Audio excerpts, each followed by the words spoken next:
There I stood, boots sinking into the mud at the edge of what was once a mighty dam, now a raging torrent tearing through the glittering new homes that Stone Creek Homeowners Association had illegally built on my land. Freeze frame. That's me. Elias Thorne, the man who watched a flood erase an entire suburban empire. You're probably wondering how I ended up here, why no one could stop the water, and what drove me to let it all happen. It started with a betrayal, a theft of what my grandfather left me, and a war I didn't start, but was damn sure going to finish. When my grandfather, Amos Thorne, passed, he left me more than lander, left me a legacy. A sprawling stretch of wild country, fields wide enough to breathe in, was thick enough to swallow your secrets. And at its heart, a dam he built with his own hands after surviving a flood that nearly drowned this valley. That dam wasn't just stone and earth. It was a testament to grit, a fortress against nature's wrath, signed over to me in a will as clear as mountain water.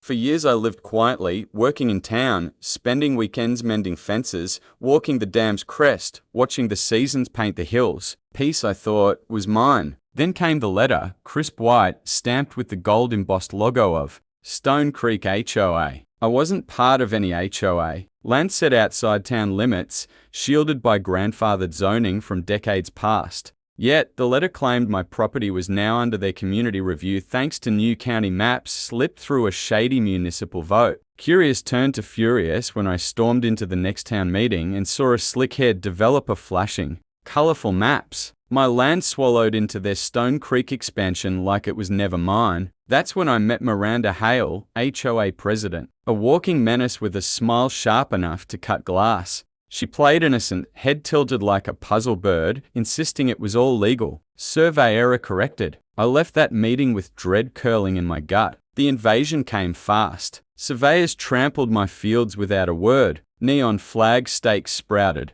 Like weeds, each one a stab at my inheritance. Then the bulldozers rolled in, carving roads through the pasture where Amos taught me to ride. Foundations for 58 luxury craftsman homes went up in sloppy grids before I could blink. I fought back, hired a lawyer, a decent man named Tom Carver, but even he flinched at the names on the paperwork. County clerks dodged me, filed complaints vanished. Miranda's smile never wavered, her board members nodding like trained puppets. They painted me as the lunatic, the stubborn fool clinging to old deeds. At the next meeting, Miranda, voice dripping with fake pity, suggested I take their generous buyout before progress left me behind. I stood, voice booming, and swore I'd never sell what my family built. The room went silent. That's when it turned ugly. Violation notices piled up on my truck. Fines for non-existent code breaches stacked like debt. One morning, I found a sign in my yard declaring my own land at Development Zenino trespassing.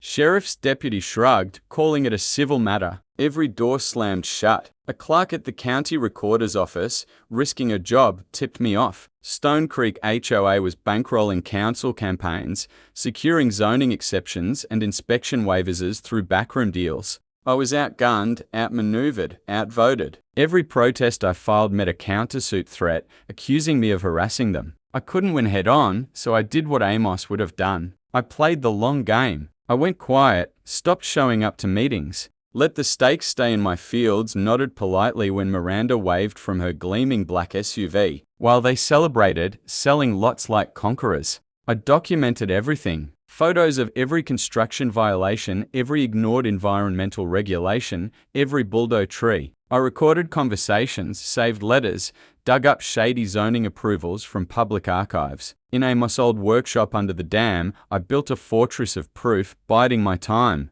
They thought I was broken. They didn't know the land doesn't bend just because you pave it. They didn't understand the dam. 80 years ago, a flood had swept this valley, wiping out homes, fields, entire families. Amos, then a young man, hauled sandbags with neighbors, helpless against the muddy tide. When it was over, he vowed it'd never happen again. No engineer, just stubborn as hell. He spent years building that damn stone, earth, timber, and sheer will. It held back the mountain's rage, keeping the valley dry while other counties drowned. But time fades memory. The host saw the dam as an eyesore, something to flatten for cul-de-sacs and fountains. They paved over drainage channels, rerouted creeks, and Sunday I watched from the tree. Tobacco tore into the dam's shoulder. Not deep, but enough to wound it. I wanted to scream to fight. Instead, I stayed hidden. They didn't just disrespect the land, they didn't know it, and that was their doom. I stopped maintaining the dam. No more patching leaks, clearing channels, or shoring up cracks. I let debris pile, silt build, pressure simmer. I became a ghost, wandering the woods while they threw barbecues on half-cured patios. When fall rains came early, I sipped coffee on my porch, watching puddles form in there. Perfect lawns. Winter bled into a soggy spring, and I walked the dam's edge, noting wider cracks, sagging earth where the backhoe had struck. I didn't break the dam fat. It'd be a crime. I just stopped saving it. Nature doesn't need my help to settle scores. The HOA's arrogance sped things up. Their storm drains clogged. Lawns slid into retention ponds. Rerouted creeks rebelled, ignoring their blueprints. The first big storms were a warning sinkholes and unfinished lots flooded basement. Miranda blamed unseasonal rain, ordering more dirt, more fixies, more FEs for homeowners. They ignored the ground, trembling beneath them. I stayed silent, nodding when I saw Miranda at the gas station, her smug updates about Stone Creek's success ringing hollow. It wasn't revenge. It was justice as old as the mountain itself. The rainy season hit like a fist. The first storm rolled in, steady and merciless, pounding the valley until the air hummed with tension. From my porch, thermos in hand, I watched the rain swallow the mountains and mist in Stone Creek. Porch lights flickered like fireflies. I knew the clay would swell, the topsoil would crack, and the dam wounded, neglected wouldn't hold. Hour after hour, I walked the old fields, now a patchwork of half-built homes, cracks split new sidewalks, water pulled in cul-de-sacs, seeping into basement. I passed Miranda's mansion, all columns and faux stone, and saw her in the window, yelling into her phone. Construction crews scrambled, piling sandbags, digging trenches that only worsened the flood.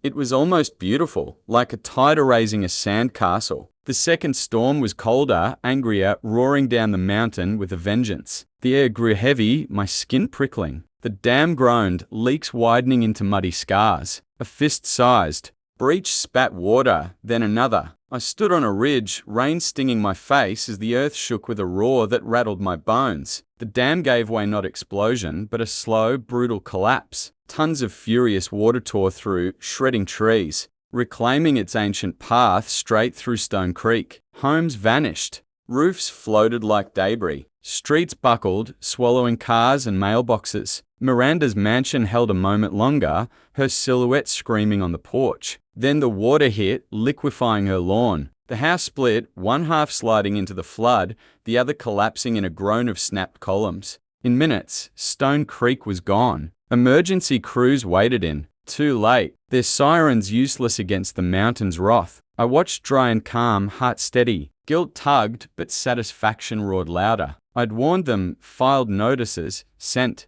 emails, all notarized and ignored. Legally, I was clear. Insurance adjusters came, poking ruins, denying claims. Act of God, they said, negligence. The lawyers countered. Miranda sued everyone. County developers, me. Nothing stuck. Investigations uncovered her empire of bribes, fake reports, and illegal filings. Homeowners sued, banks folded, and Stone Creek's name became a curse. Miranda lost her SUV, her jewelry, her pride, fleeing to a cousin's house, broken. The HOA dissolved in lawsuits and shame. Quietly, I filed for adverse possession. No one fought me. The land muddy. Scar came back acre by acre. I rebuilt the dam, hauling stones with old-timers who remembered Amos. It wasn't fancy, but it was strong. I let the fields go wild. Creeks find their paths. Deer return on a crisp fall day. I planted a cedar post by the highway, hanging a sign. Welcome to Thorns Hollow. We respect the land. Below in smaller letters, built by nature, guarded by memory. At dawn, I sat on the dam's crest, coffee in hand, watching the valley glow gold. Scars lingered, a warped manhole, a tilted fence. But nature was patient. I thought of Amos, his hands shaping this land. Of Miranda, drowning in her own lies. Of the flood that took her kingdom and gave mine back. The mountain rumbled, not angry, but content. I raised my thermos to the past, the land, the truth, and smiled as the sun flooded Thorns Hollow with